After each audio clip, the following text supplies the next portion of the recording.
सद्गुरू श्री ब्रह्मचैतन्य महाराज गोंदवलेकर यांचं प्रवचन 12 सप्टेंबर। नाम अभिमानाचा नाश करते।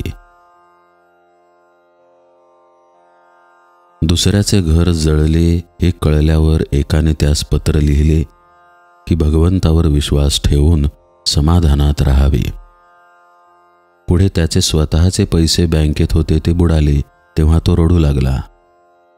लोका सांगे ब्रह्मज्ञान आपण कोरडे पाषाण असे नसावे।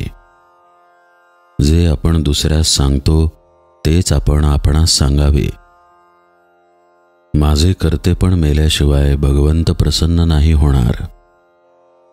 प्रत्येक कर्माचे वेळी त्याचे स्मरण करूया। नफ्याचे वेळी अभिमान उत्पन्न होतो, तोट्याचे वेळी दैव आठवते, म्हणून दोन्ही प्रसंगी कर्तेपण नसावे। देवाच्या हातात मी बाहुलीप्रमाणे आहे असे मानावे। खोटे कर्तेपण घेतल्यामुळे खरे रडावे लागते। लहान अर्भकाप्रमाणे निरभिमान असावे। मनुष्याचे हाती काही नाही, सर्व रामाचे हाती आहे। यश देणे न देणे तुझ्या हाती आहे असे म्हणून रामास शरण जावे। जगात अनेक शोध लागत आहेत, त्यात शरीर सुखभोगाच्या साधनांचेच शोध जास्त आहेत। परंतु खऱ्या सुखाचा शोध, शाश्वत समाधानाचा शोध एक साधू संतच करू शकतात। त्यांनी समाधानाची म्हणून जी काही साधने सांगितली आहेत त्यांचा अवलंब केला तर आपल्याला खात्रीने समाधान मिळेल।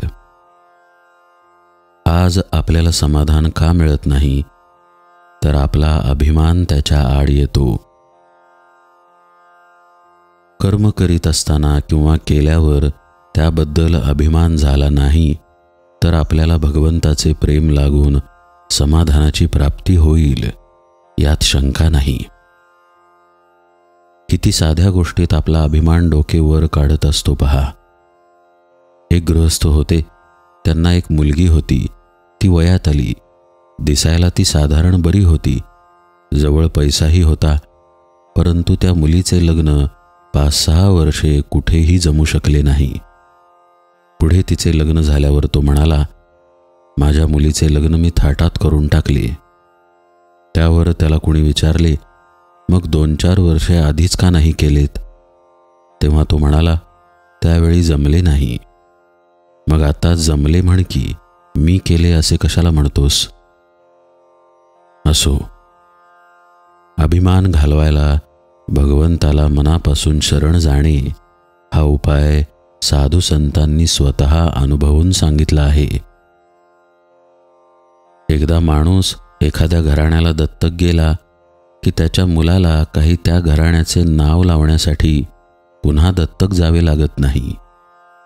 तसेच एकदा रामाच्या पायावर डोके ठेवून, रामा मी तुझा झालो आणि तू माझा झालास असे अनन्यतेने म्हटल्यावर त्यापुढे होणारे आपले प्रत्येक कर्म हे त्याचेच होईल। ते त्याला अर्पण करण्याची जरुरी नाही। म्हणून होईल ते कर्म त्याचेच मानावे। कोणतेही कर्म अर्पण केले असताना अर्पण करणारा उरतोच, तर तसे न व्हावे।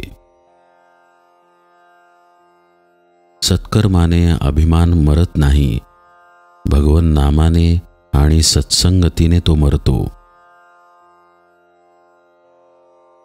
जानकी जीवन स्मरण जय जय राम।